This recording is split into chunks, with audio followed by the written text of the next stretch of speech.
જ્યારે કોઈ દીકરીનું મિસકેરેજ થઈ રહ્યું છે તો આધ્યાત્મિક દ્રષ્ટિએ અગર આપણે જોઈએ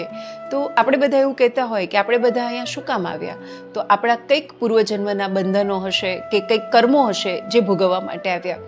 તો જ્યારે કોઈ દીકરીનું મિસકેરેજ થઈ રહ્યું છે, જ્યારે એણે પોતાના 100% મૂક્યા છે, પોતાનાથી બનતા બધા જ પોઝિટિવ પ્રયત્નો કર્યા છે અને છતાં જ્યારે મિસકેરેજ થાય છે તો તેના આધ્યાત્મિક પહેલુંને આપણે એવી રીતે સમજી શકીએ કે તેના ગર્ભમાં આવેલું જે બાળક છે, એ જે આત્મા છે, તેને એવા કોઈ કર્મ બંધન હતા જ નહીં કે જેથી એને આ પૃથ્વી પર અવતરિત થવું પડે,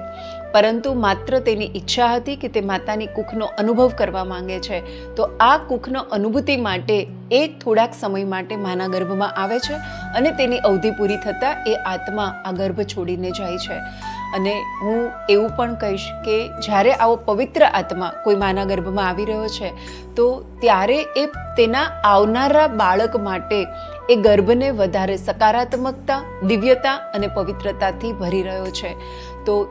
મિસકેરેજથી દુઃખી ન થતાં આ આધ્યાત્મિક પાસાને આપણે યાદ કરીએ અને આપણા બાળકના આવવાની જગ્યા, જે એ બાળક માટે મંદિર છે, એ આત્માનું મંદિર છે, તેની પવિત્રતા અને દિવ્યતાને જાળવીએ.